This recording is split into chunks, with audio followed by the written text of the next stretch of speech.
Okay, so I know it's gonna be tomorrow or yesterday for you guys, but it was just right now for me. I read the fairy tale kid version of Cinderella. But then I remembered that there was a Brothers Grimm fairy tale of Cinderella.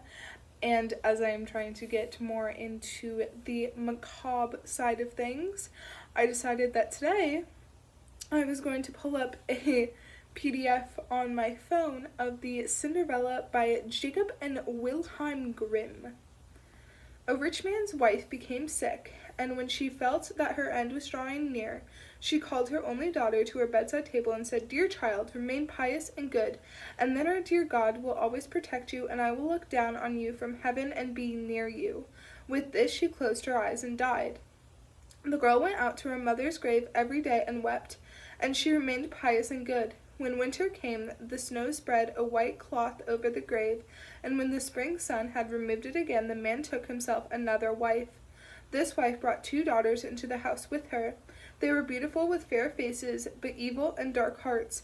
Times soon grew very bad for the poor stepchild. "Why should that stupid goose sit in the parlor with us?" they said. "If she wants to eat bread, then she will have to earn it.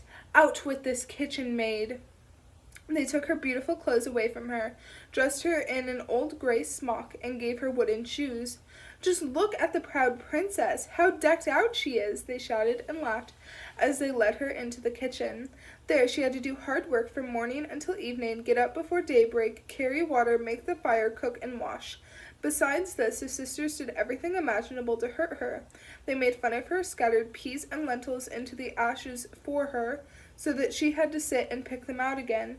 In the evening, when she had worked herself weary, there was no bed for her. Instead, she had to sleep by the hearth in the ashes. And because she always looked dusty and dirty, they called her Cinderella. One day it happened that the father was going to the fair, and he asked his two stepdaughters what he should bring back for them. "Beautiful dresses," said the other. "Pearls and jewels," said the other. "And you, Cinderella," he said, "what do you want?" "Father, break off for me the first twig that brushes against your hat on the way home." So he bought beautiful dresses, pearls, and jewels for his two stepdaughters. On his way home, as he was riding through a green thicket, a hazel twig brushed against him and knocked off his hat. Then he broke off the twig and took it with him. Arriving home, he gave his stepdaughters the things they had asked for, and he gave Cinderella the twig from the hazel bush. Cinderella thanked him, went to her mother's grave, and planted the branch on it, and she wept so much that her tears fell upon it and watered it. It grew and became a beautiful tree. Cinderella went to this tree 3 times every day, and beneath it she wept and prayed. A white bird came to the tree every time, and whenever she expressed a wish, the bird would throw down to her what she had wished for. Now it happened that the king proclaimed a festival that was to last 3 days. All the beautiful young girls in the land were invited, so that his son could select a bride for himself. When the two stepsisters heard that they too had been invited, they were in high spirits. They called Cinderella, saying, "Comb our hair for us, brush our shoes, and fasten our buckles. We are going to the festival at the king's castle." Cinderella obeyed, but wept, because she too would have liked to go to the dance with them. She begged her stepmother to allow her to go. "You, Cinderella," she said, "you all covered with dust and dirt, and you want to go to the festival? You have neither clothes nor shoes, and yet you want to dance." However, because Cinderella kept asking, the stepmother finally said, "I have scattered a bowl of lentils into the ashes for you. If you can pick them out again in 2 hours, then you may go with us." The girl went through the back door into the garden and called out, "You tame pigeons, you turtle doves, and all you birds beneath the sky, come and help me to gather.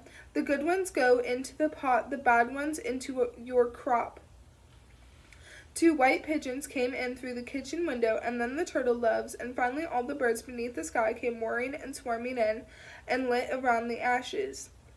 The pigeons nodded their hands and began to pick, pick, pick, and the others also began to pick, pick, pick, pick.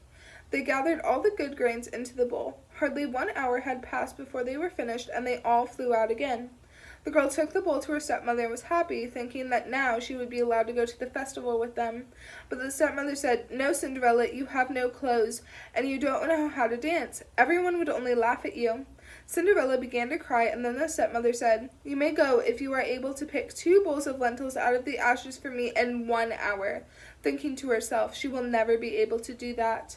The girl went through the back door into the garden and called out, "You tame pigeons, you turtle doves, and all you birds beneath the sky, come and help me to gather the good ones into the pot, the bad ones into your crop." 2 white pigeons came in through the kitchen window, and then the turtle doves, and finally all the birds beneath the sky came whirring and swarming in and lit around the ashes. The pigeons nodded their heads and began to pick, pick, pick, pick, and the others also began to pick, pick, pick, pick. They gathered all the good grains into the bowls. Before a half-hour passed, they were finished, and they all flew out again. The girl took the bowl to her stepmother and was happy, thinking that now she would be allowed to go to the festival with them. But the stepmother said, "It's no use, you are not coming with us, for you have no clothes and you don't know how to dance. We would be ashamed of you." With this, she turned her back on Cinderella and hurried away with her 2 proud daughters. Now that no one else was at home, Cinderella went to her mother's grave beneath the hazel tree and cried out, "Shake and quiver, little tree, throw gold and silver down to me." Then the bird threw a gold and silver dress down to her, and slippers embroidered with silk and silver. She quickly put on the dress and went to the festival. Her stepsisters and her stepmother did not recognize her. They thought she must be a foreign princess, for she looked so beautiful in the golden dress. They never once thought it was Cinderella, for they thought that she was sitting at home in the dirt looking for lentils in the ashes. The prince approached her, took her by the hand, and danced with her. Furthermore, he would dance with no one else. He never let go of her hand, and whenever anyone came and asked her to dance, he would say, "She is my dance partner." She danced until evening, and then she wanted to go home. But the prince said, "I will go along and escort you," for he wanted to see to whom the beautiful girl belonged. However, she eluded him and jumped into the pigeon coop. The prince waited for her until her father came, and then he told him that the unknown girl had jumped into the pigeon coop. The old man thought, could it be Cinderella? He had them bring an axe and a pick so that he could break the pigeon coop apart, but no one was inside. When they got home, Cinderella was lying in the ashes, dressed in her dirty clothes. A dim little oil lamp was burning in the fireplace. Cinderella had quickly jumped down from the back of the pigeon coop and had run to the hazel tree. There she had taken off her beautiful clothes and laid them on the grave, and the bird had taken them away again. Then, dressed in her gray smock, she had returned to the ashes in the kitchen. The next day, when the festival began anew, and her parents and her stepsisters had gone again, Cinderella went to the hazel tree and said, "Shake and quiver, little tree, throw gold and silver down to me." Then the bird threw down an even more magnificent dress than on the preceding day. When Cinderella appeared at the festival in this dress, everyone was astonished at her beauty. The prince had waited until she came, then immediately took her by the hand and danced only with her. When others came and asked her to dance with them, he said, "She is my dance partner." When evening came, she wanted to leave, and the prince followed her, wanting to see into which house she went. But she ran away from him and into the garden behind the house. A beautiful tall tree stood there, on which hung the most magnificent pears. She climbed as nimbly as a squirrel into the branches, and the prince did not know where she had gone. He waited until her father came, then said to him, "The unknown girl has eluded me, and I believe she has climbed into the pear tree." The father thought, could it be Cinderella?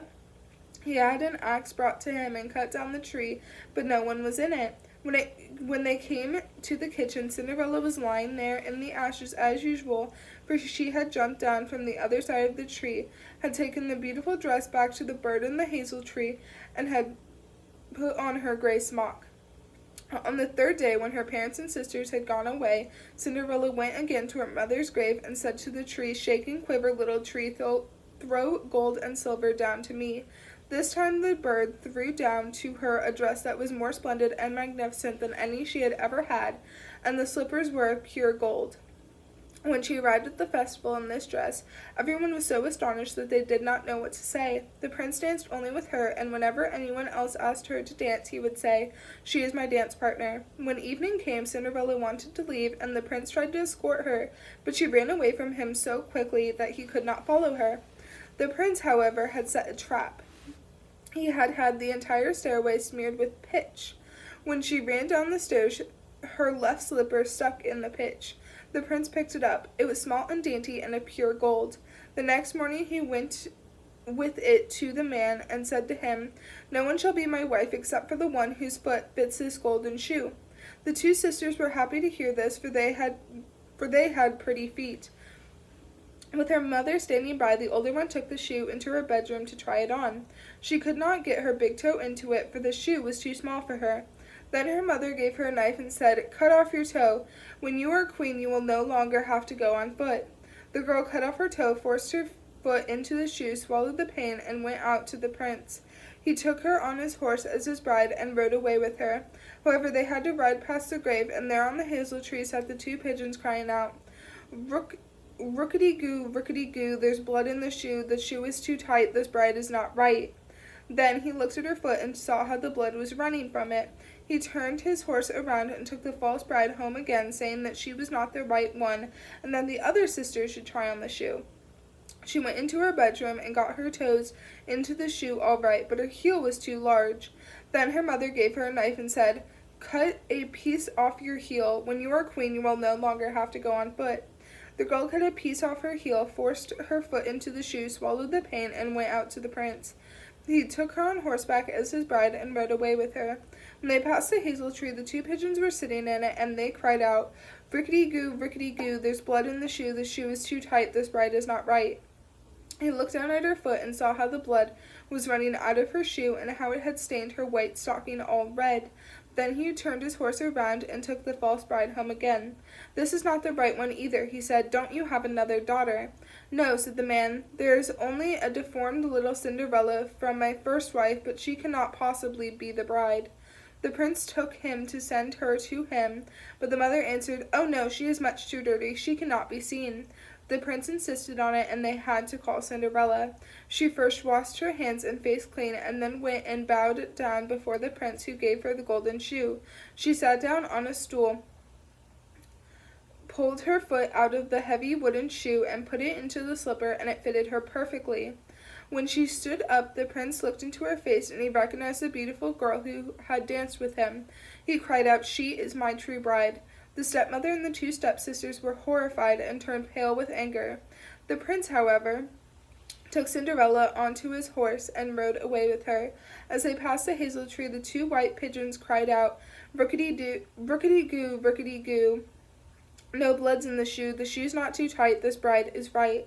After they had cried this out, they both flew down and lit on Cinderella's shoulders, one on the right, the other on the left, and remained sitting there. When the wedding with the prince was to be held, the two false sisters came, wanting to gain favor with Cinderella and share her good fortune. When the bridal couple walked into the church, the older sister walked on their right and the younger on their left side, and the pigeons pecked out one eye from each of them. Afterwards, as they came out the church, the older one was on the left side, and the younger one on the right side, and then the pigeons pecked out the other eye from each of them, and thus for their wickedness and falsehood they were punished with blindness as long as they lived.